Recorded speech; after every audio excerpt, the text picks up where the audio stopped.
હોય એના કુટુંબીજનો, એની શાળાના 2-4 શિક્ષક મિત્રો અને 100-200 લોકોના મેળાવડા વચ્ચે એ કાર્યક્રમ થતો હતો. એમાં કોઈ પ્રાણ નહોતા, એમાં કોઈ પ્રેરણા નહોતી, પણ સરકારી રાહે બધું ચાલ્યા કરે. છેલ્લા કેટલાક વર્ષોથી આપણે એમાં પરિવર્તન લાવ્યા. હું પોતે પ્રયત્ન કરતો રહ્યો છું કે શિક્ષકનું સન્માન હોય તો આ મુખ્યમંત્રીએ જવું જોઈએ.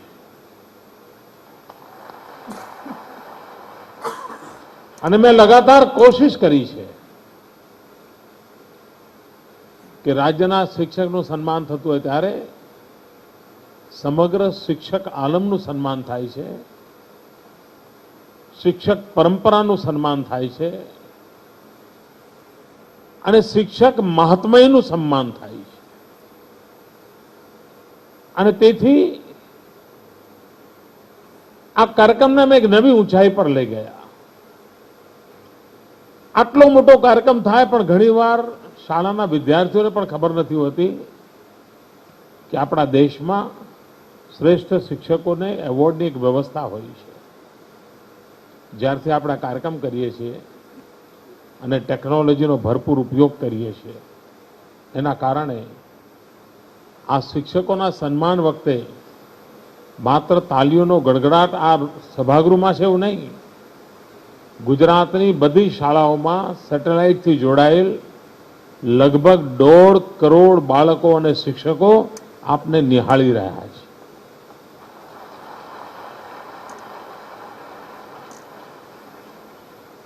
કોઈ રાજનેતાનું લાઈવ ટેલિકાસ્ટ પણ 1.5 કરોડનું ન હોય, આજે શિક્ષકનું લાઈવ ટેલિકાસ્ટ થાય છે.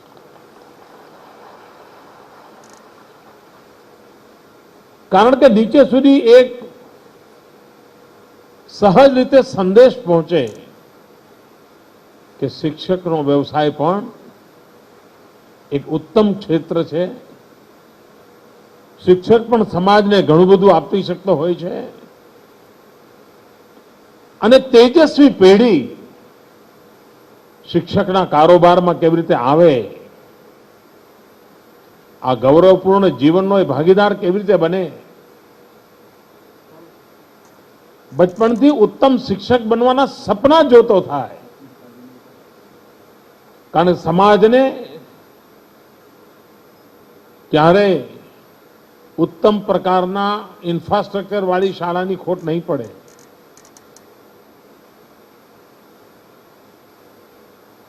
ઢગલાબંધ ઉત્તમ પ્રકારના ઓરડા હોય, એર કન્ડિશન હોય, એની પણ કદાચ જરૂરિયાત પૂરી થશે, પરંતુ ઉત્તમ શિક્ષક માટે તો પેઢી દર પેઢી નિરંતર પ્રયાસ કરવો પડતો હોય છે, ત્યારે ઉત્તમ શિક્ષક મળતો હોય છે. મકાન તો મળી જાય, ભવ્ય મહેલ પણ મળી જાય, ગમે તેટલી ભવ્ય ઇમારત હોય, પણ એ ઇમારતમાં જ્યાં સુધી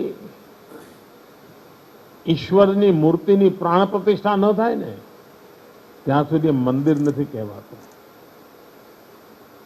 એમ શાળામાં પણ જ્યાં સુધી શિક્ષકની પ્રાણ પ્રતિષ્ઠા ન થાય ત્યાં સુધી શાળા મંદિર નથી બનતી.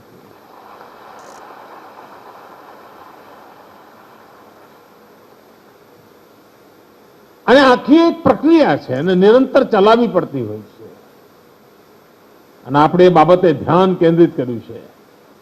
આ દેશમાં ગુજરાત પહેલું રાજ્ય છે અને હું મને જે સાંભળી રહેલા 1.5 કરોડ વિદ્યાર્થી મિત્રો છે એમને ખાસ કહેવા માંગુ છું,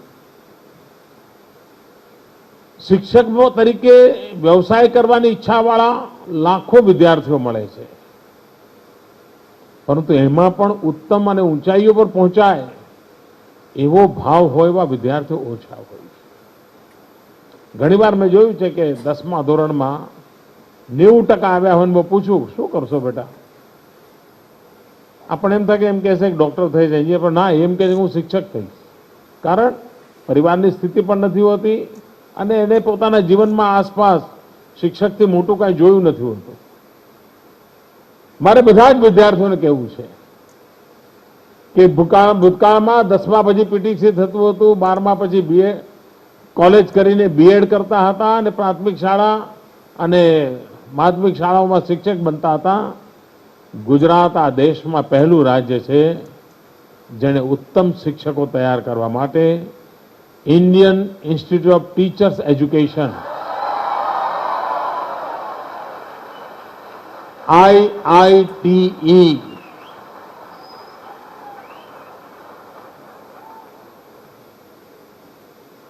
ટીચિંગ પ્રોફેશનમાં જ એનું ગ્રેજ્યુએશન થશે. એ પોતાના વિષય ભણશે, એની સાથે કોમ્યુનિકેશન માટેનું સ્કિલ ડેવલપ થશે. એ ભલે વિજ્ઞાન ભણાવતો હોય કે ગણિત ભણાવતો હોય, પણ એને ઇતિહાસનું જ્ઞાન હશે, સંસ્કૃતિનું જ્ઞાન હશે. એ ચાઇલ્ડ સાયકોલોજીને જાણતો હશે. એવા અનેકવિધ વિષયો જે બાળકના સર્વાંગીણ વિકાસ માટે એક શિક્ષકે જાણવા જોઈએ. એ બધા જ વિષયોને પોતાના વિદ્યાર્થી કાળમાં જ શીખતો જશે. અને જ્યારે એને ખબર જ છે કે હું અહીંથી ભણીને નીકળીશ, મારે ટીચર બનવાનું છે, તો એ ભણતી વખતે પણ જાગૃત હોય છે કે મારે ટીચર બનવાનું છે. એમ એક ડોક્ટર સર્જન બનવાનો હોય તો ભણતો હોય ત્યારે જ્યારે ઓપરેશન કરતો હોય છે ત્યારે એને ખબર હોય છે કે હું જ્ઞાન મેળવવા માટે આ ઓપરેશન નથી જોતો, હું જ્ઞાન મેળવવા માટે જિજ્ઞાસા પૂરી કરવા માટે ઓપરેશન કેમ થાય જોતો નથી. મારે ભવિષ્યમાં આ બધા હથિયારો હાથમાં પકડીને ઓપરેશન કરવાનું છે. અને એ ભાવ હોય ત્યારે એની શીખવાની પદ્ધતિ જુદી હોય છે. અને તેથી ડેડિકેટેડ યુનિવર્સિટી ટીચર્સ તૈયાર કરવા માટેનું કામ ગુજરાતે કર્યું છે. હું આ 1.5 કરોડ વિદ્યાર્થીઓ મારી સામે બેઠા છે, એમને વિનંતી કરું છું કે અગર જો આપણે શિક્ષકના પ્રોફેશનમાં જવું છે, સેવાના ઉત્તમ માર્ગને લેવો છે, તો આપ પણ ગુજરાતે આ જે ઇનિશિયેટિવ લીધો છે એનો અધ્યયન કરો, એનો અભ્યાસ કરો અને એમાં કેવી રીતે આગળ વધી શકાય એનો વિચાર કરો. અને ભવિષ્યમાં ગુજરાતની બધી જ આવી પીટીસી અને બીએડ કોલેજો આ યુનિવર્સિટીના મૂળ સિલેબસ અને એમના સિલેબસની અંદર એક સૂત્રતા રહે. અહીં થતું ડેવલપમેન્ટ અને ત્યાં થતું ડેવલપમેન્ટ બંનેની અંદર ખૂબ ફરક ન હોય એ પ્રકારનું એક સિન્ક્રોનાઇઝ કરવા માટેની વ્યવસ્થા પણ વિકસાવવા માટે આપણે પ્રયત્ન કરી રહ્યા છીએ. આજે ભારતના ભૂતપૂર્વ રાષ્ટ્રપતિ ડોક્ટર રાધાકૃષ્ણજીનો જન્મદિવસ છે. એ રાષ્ટ્રપતિ રહ્યા પરંતુ જીવનભર શિક્ષક બની રહેવાનું એમણે પસંદ કર્યું. આ વાત નાની નથી, આનું મહાત્મ્ય સમજવા જેવું છે. ભારતના બીજા એક રાષ્ટ્રપતિ અબ્દુલ કલામ નિવૃત્ત થયા એના બીજા દિવસે દિલ્હીથી ટિકિટ લઈને ચેન્નઈ ગયા અને વિદ્યાર્થીઓને ભણાવવાનું ચાલુ કર્યું. પોતાના આ કાર્ય માટેની કેટલી મમતા, આ કાર્યને કેટલું કમિટમેન્ટ સાથેનું મહત્વ કે જીવનમાં રાષ્ટ્રપતિ પદે ઉચ્ચ સ્થળે વિખાવ્યા પછી પણ અંદરનો શિક્ષકનો આત્મા નિરંતર જીવતો રાખવો. આજે તો ઘણીવાર ખોળિયું શિક્ષકનું હોય, આત્મા શિક્ષકનો શોધવો મુશ્કેલ પડે. એવું જ્યારે જોઈએ, ગામડાની નિશાળ હોય અને શિક્ષક શાળામાં આવ્યા હોય પણ એના મગજમાં ચાલતું હોય કે શહેરમાં ક્યારે જવું, પેલી જમીન ખરીદીને વેચવાનું કરું કેમ ચાલે, શેર બજારમાં આજકાલ શું ચાલતું હશે. સ્વાભાવિક છે, મનુષ્ય આર્થિક બાબતો એટલી બધી પ્રભાવિત બની છે કે જેના કારણે આ બધું સ્વાભાવિક છે. પણ તેમ છતાંય અંદરનો શિક્ષકનો જે દીવડો છે ને એ જેટલો પ્રજ્વલિત રહેશે એટલો વિદ્યાર્થીઓને પ્રકાશ મળશે, સમાજને પ્રકાશ મળશે, સમાજને એમાંથી સાચી દિશા મળશે. અને તેથી આપણા ભીતરનો શિક્ષક પ્રતિ પળ વધુ ને વધુ તેજસ્વી થતો થાય એના માટેની પ્રક્રિયા નિરંતર ચાલવી જોઈએ. જે શિક્ષક મિત્રોના જે એવોર્ડ મળ્યા છે એમની કોઈ જીવન સાધનાની યાત્રા અહીંયા પૂરી નથી થતી. હવે શું છે, રાજ્યનો એવોર્ડ મળી ગયો એક શિક્ષક તરીકે, આનાથી મોટું ગૌરવ કેવું હોય? ના. મનમાં નક્કી કરજો, હજુ આ તો શરૂઆત છે. ખૂબ લાંબી મજલ કાપી શકાય છે. તમને આ ઉત્તમ સ્થિતિ મળ્યાના કારણે હવે તમારી સ્પીડ વધી શકે છે, તમારો વ્યાપ વધી શકે છે, તમારું ફલક વધી શકે છે.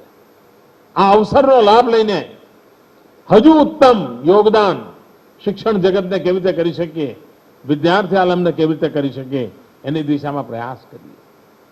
આવતું વર્ષ ડોક્ટર રાધાકૃષ્ણજીની 125મી જયંતિનું વર્ષ આવશે.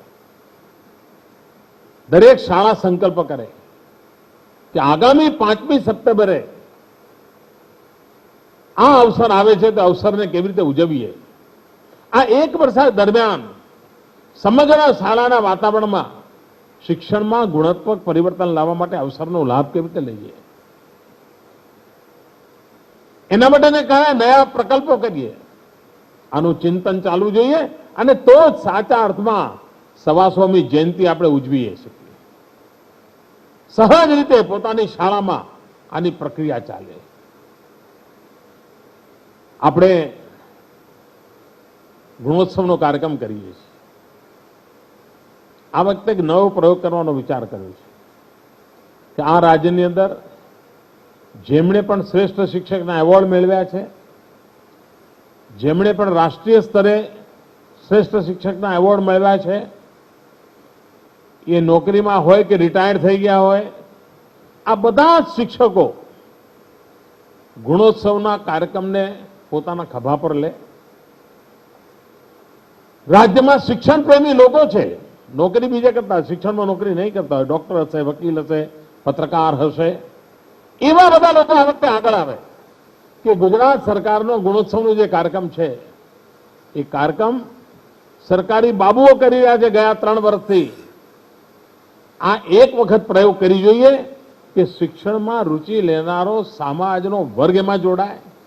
લાયન્સ ક્લબ, રોટરી ક્લબ, એમાં જેમાં શિક્ષણમાં રુચિ ધરાવતો હોય કે ભાઈ આ ગુણોત્સવના કાર્યક્રમમાં અમને 3 દિવસ આપો. હાઈસ્કૂલના શિક્ષકો હશે, કોલેજના શિક્ષકો હશે, એ પણ પ્રાથમિક શિક્ષણ માટે 3 દાડા ટાઈમ આપે. એક આવું વાતાવરણ મારે બનાવવું છે. અને ગુણોત્સવનો કાર્યક્રમ શિક્ષકોના માધ્યમથી, શિક્ષક પ્રેમીઓના માધ્યમથી કરવો છે, સરકારી રાહે નથી કરવો. આ એક નવો પ્રયોગ છે, પણ મને વિશ્વાસ છે કે જરૂર મને આ ક્ષેત્રમાં રુચિ લેનારા લોકો, આપણા બાળકોમાં ગુણાત્મક પરિવર્તન આવે, શાળાના વાતાવરણમાં ગુણાત્મક પરિવર્તન આવે, શિક્ષણની પદ્ધતિમાં ગુણાત્મક પરિવર્તન આવે, પરિણામોમાં ગુણાત્મક પરિવર્તન આવે, એની દિશામાં આપણે પ્રયાસ કર્યો છે. સામાન્ય રીતે આજના યુગમાં મીડિયાનો એટલો બધો પ્રભાવ હોય છે, અને મીડિયાનો હુમલો હોય એટલે ભલભલા લોકો કાપી જતા હોય, થરથર ધ્રુજી જતા હોય છે. અને એના કારણે માણસ શું કરે છે, જે નબળી વાતો હોય ને ઢાંકવા માટેની કોશિશ કરે છે. ડરતો હોય છે કે સાત જો બહાર આવી જશે તો મીડિયામાં આપણી ધોલાઈ થઈ જશે તો, અને એમાં ને એમાં વધુ ને વધુ બગાડતા જઈએ છીએ. એના કરતા મીડિયામાં ધોલાઈ થાય એ સારી વાત છે. એનાથી ભાગીને બગાડવા કરતા ટીકા ટિપ્પણી સહન કરવાની તૈયારી રાખવી જોઈએ. કઈ ભૂલ થતી હોય તો સુધરશે.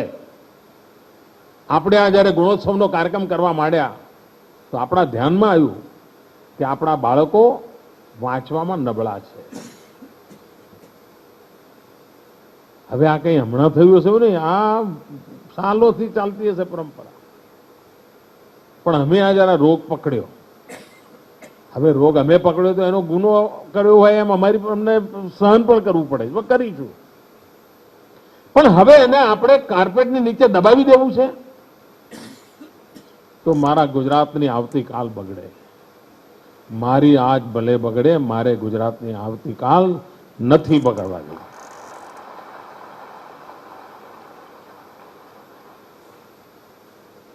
અને તેથી આ વખતે કાર્યક્રમ લીધો છે વાંચન પર્વ. સ્વામી વિવેકાનંદજીની 150મી જયંતિ નિમિત્તે સમગ્ર રાજ્યમાં વાંચન પર્વનો કાર્યક્રમ લીધો છે. અને બીજા ધોરણથી 5મા ધોરણ સુધીના બાળકો છે એમના માટે આપણે સમય આપવો છે. વધુ ભણેલા વિદ્યાર્થીઓ, કોઈ બીએસસી ભણ્યો હોય, કોઈ બીકોમ ભણ્યો હોય, બીએ ભણ્યો, એને કેવું છે ચાલ ભાઈ તું 2 બાળકને વાંચતા શીખવાડ. 12મા ધોરણનો વિદ્યાર્થી હોય તો એને કેવું છે કે ચાલ તું બીજા ધોરણના છોકરાને વાંચતા શીખવાડ. એ ઘણીવાર એને લખવાનું હોય કબૂતર તો લખી નાખે, પણ કબૂતર વાંચવું હોય તો તકલીફ પડે છે. કારણ કે એની ફેકલ્ટી એવી ડેવલપ થઈ છે કે એને કબૂતર શબ્દના જે ડ્રોઈંગ છે એ પકડી લીધા છે અને ડ્રોઈંગ બરાબર બનાવીને કબૂતર લખી નાખે છે. પણ આ કબૂતર છે એને ખબર નથી પડતી. શા માટે આપણે આપણા ગુજરાતના નાના નાના ભૂલકાઓને કડકડાટ વાંચતા કેમ ન કરીએ? અને હું આખા ગુજરાતની શિક્ષણ પ્રેમીઓની શક્તિમાં કપાવવા માંગુ છું. લોકોને થશે આ મુખ્યમંત્રી આ કંઈ કરવાનું કામ છે? ચૂંટણીનું વર્ષ છે, વોટ જોઈતા હોય તો કાર્યક્રમ તમે એવો કરો કે જેમાં કે વોટરોને મળતું હોય. આ બીજા બધા કરે જ છે ને. આ મોદીને ખબર નહીં, સમજણ નથી પડતી. બીજાને 5મા ધોરણમાં મળાય. બોલો,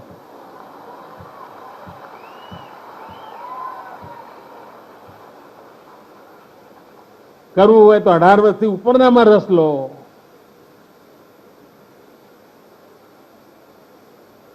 રોજ નવી નવી જાહેરાતો કરો, લોલીપોપ પકડાવો, ગાજર લટકાવો.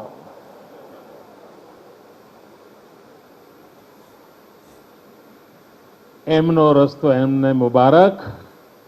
મને તો ગુજરાતની આવતીકાલમાં રસ છે અને એટલે મારે આ નાના નાના ભૂલકાઓની જિંદગી સુધારવી છે. અને તેથી આ કાર્યક્રમ લીધો છે ધોરણ 2 થી ધોરણ 5. અને એ જયારે મત આપવાની ઉંમરનો થશે ને ત્યારે તો હું મોજૂદ નહીં હોઉં. અને છતાં પણ મારે એમના માટે કામ કરવું છે. રાજ્યભરના શિક્ષકો મને સાંભળી રહ્યા છે, રાજ્યભરના વિદ્યાર્થીઓ મને સાંભળી રહ્યા છે. આપણે નક્કી કરીએ કે 5મી સપ્ટેમ્બર 2013 ડોક્ટર રાધાકૃષ્ણનજીના 125 જયારે ઉજવતા હોઈએ ત્યારે આ 11મી સપ્ટેમ્બર સ્વામી વિવેકાનંદજીના દિગ્વિજય પર્વથી 11 ઓક્ટોબર જયપ્રકાશ નારાયણજીનો જન્મદિવસ, જેમાં મહાત્મા ગાંધીનો જન્મદિવસ વચ્ચે આવે, 25 સપ્ટેમ્બર પંડિત દીનદયાળ ઉપાધ્યાયનો જન્મદિવસ આવે. આવા મહાપુરુષોના જન્મનો આ કાર્યકાળ 11મી સપ્ટેમ્બર 9/11 લગભગ 125 વર્ષ પહેલા અમેરિકાની ધરતી પર સ્વામી વિવેકાનંદજીએ વ્યાખ્યાન આપ્યું અને આખી દુનિયાને પોતાના બાહુપાસમાં સમાવી લીધી હતી. એવા એક પવિત્ર દિવસે આ વાંચન પર્વનો આરંભ કરીએ અને 11મી ઓક્ટોબર સુધીમાં આપણા એકે એક ભૂલકું કડકડાટ વાંચતું થઈ જાય. આ કામને આપણે પૂરું કરવું છે. નબળાઈઓના ઢાંકવાથી ફાયદો નહીં થાય દોસ્તો.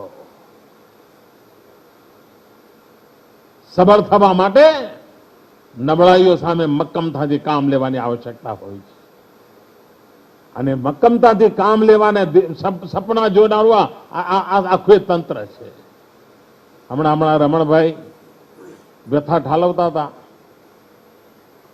કે આ લોકો બોલે છે શું, કરે છે શું. મેં આજે છાપામાં વાંચ્યું, પેલું 18 વર્ષથી ઉપરના કેમ આંખે પાટા બાંધવા લેપટોપ આપ્યું છે.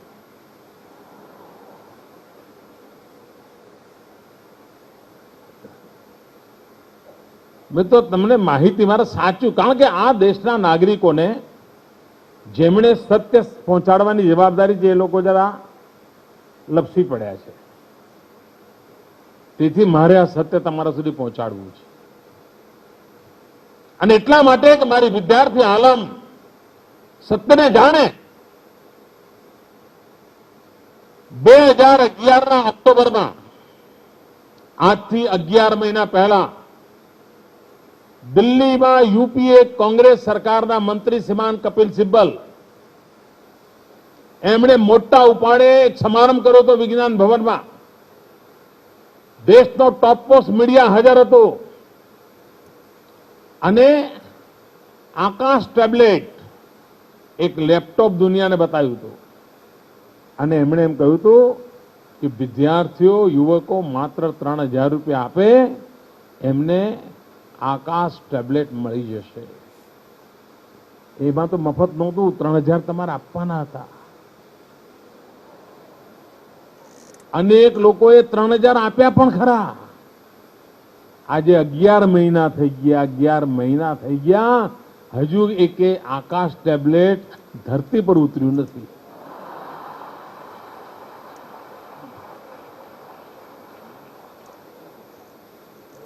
મને હવે સમજણ પડી કે આનું નામ આકાશ ટેબ્લેટ કેમ રાખ્યું હતું.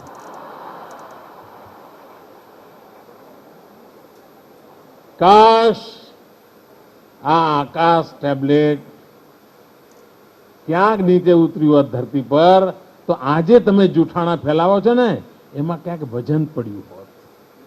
ધરાર જૂઠાણા મિત્રો. અને તાલોટા પાણદાના લોકો તો મંડી જ પડે છે. જોરદાર જોરદાર જોરદાર જોરદાર. એમને એમાં જ મજા આવે છે. અન્ન વોટ કાળ. એમનું ખાધું હોય તો એમનું બોલવું જ પડે ને. ભાઈઓ બહેનો, એક સત્યની લડાઈ ચાલે છે. મારી વિદ્યાર્થી આલમ ગેરમાર્ગે ન દોરાવી જોઈએ. અને જાહેર જીવનમાં અનેક ક્ષેત્રો છે. જૂઠાણા ફેલાવવા માટે ઘણી જગ્યાઓ છે. જૂઠા આરોપો કરવા માટે પણ ઘણી જગ્યાઓ છે. મહેરબાની કરીને વિદ્યાર્થીઓને આથી બાકાત રાખીએ. શિક્ષક આલમને બાકાત રાખીએ. એક વાર વિદ્યાર્થીઓના દિલમાં ઘૂસી ગયું કે રાજકારણીઓની જમાત જૂઠી છે તો હિન્દુસ્તાનને પારાવાર નુકસાન થવાનું છે. કમસે કમ એમની સામે જૂઠું બોલવાનું પાપ ન કરીએ. વિદ્યાર્થી આલમ સામે ગેરમાર્ગે દોરવાની વાત કરવાનું પાપ ન કરીએ. એનાથી ખૂબ મોટું નુકસાન થાય છે. અને તેથી અનેક બાબતો એવી હોય છે કે જેમાં સંયમ પાળવાની આવશ્યકતા હોય છે. સત્તા ભૂખ હોય, હું સમજી શકું છું. 25 વર્ષ ત્યાં મેળ નથી પડતો. અને બીજી વસ્તુ, દિલ્હીમાં તમારી આવડી મોટી સરકાર છે. તમે હમણાં આપી દો ને, નકામ વચન શું કરવા આપો છો? છે ને તમે સરકાર લો. અને આ ભારતના નાગરિકો છે ને, આપણા ગુજરાતના વિદ્યાર્થીઓ ભારતના નાગરિક છે કે નહીં? આ દિલ્હીની સરકાર એ ભારતની સરકાર છે કે નહીં? તો આ ટેબ્લેટ આપવા હોય, એમને આઈપેડ આપવા હોય તો હમણાં આપી શકે કે ના આપી શકે? મળવા જોઈએ કે ના મળવા જોઈએ? એ કરવું નથી ને વચન આપવા જ. બોલો, આ જે આંખમાં ધૂળ નાખવાનો કાર્યક્રમ છે એની સામે મારો વાંધો છે. અને ભાઈઓ બહેનો, આ મંચ પરથી મારે આ વાત એટલા માટે કરવી પડે છે કે જે આરોપો થાય છે સરકાર ઉપર થાય છે. અને જો સરકાર પર આરોપ થતા હોય તો સરકારના કાર્યક્રમમાં જ મારે જવાબ આપવો પડે. અને તેથી મારે અને વિદ્યાર્થી આલમને ગેરમાર્ગે દોરતા હોય ત્યારે મારે આ ગુજરાતના 1.5 કરોડ વિદ્યાર્થીઓને સીધે સીધું સત્ય પહોંચાડવું પડે. કોઈ પણ પ્રકારના કોઈની પણ વિરુદ્ધમાં રાગ દ્વેષ વગર, કોઈ પણ પ્રકારના આરોપ વગર માત્ર ગુજરાતની આવતીકાલ ઉજ્જવળ બને તે હેતુથી મારે નિભાવવાનું આ કામ હું નિભાવી રહ્યો છું.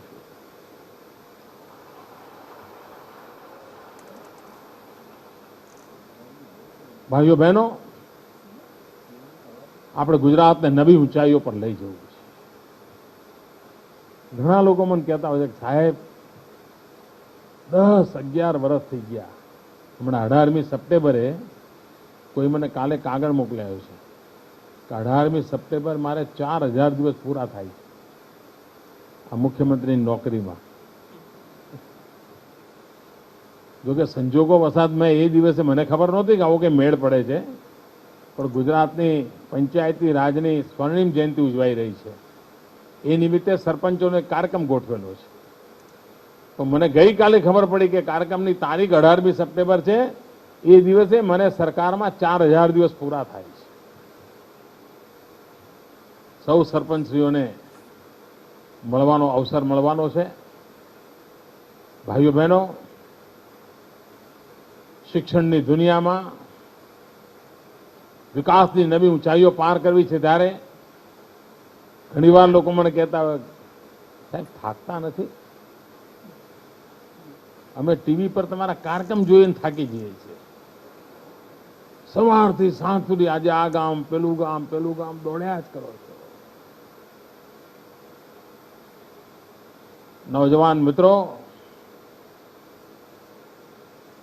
હું આ રાજ્યના 6 કરોડ લોકો પૈકીનો નંબર 1 મજદૂર છું.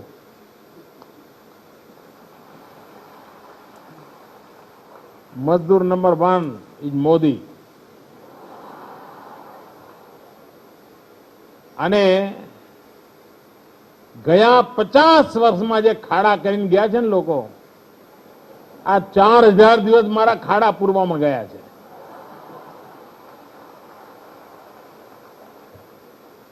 હવે માંડ કરીને ખાડા પુરાણા છે.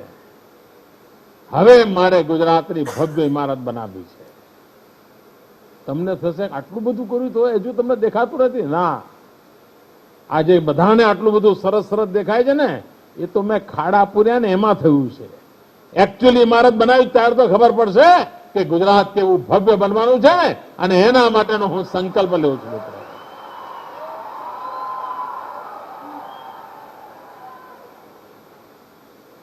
હજુ તો યાત્રાની શરૂઆત છે વિકાસની. હજુ તો ઘણી નવી ઊંચાઈઓ પર જવું છે.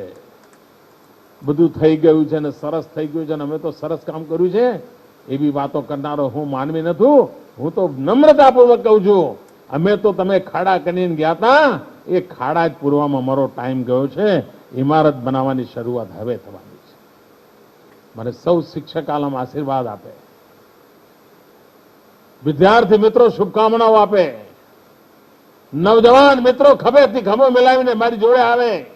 આવો, સ્વામી વિવેકાનંદજીની 150મી જયંતિ ઉજવી રહ્યા છીએ ત્યારે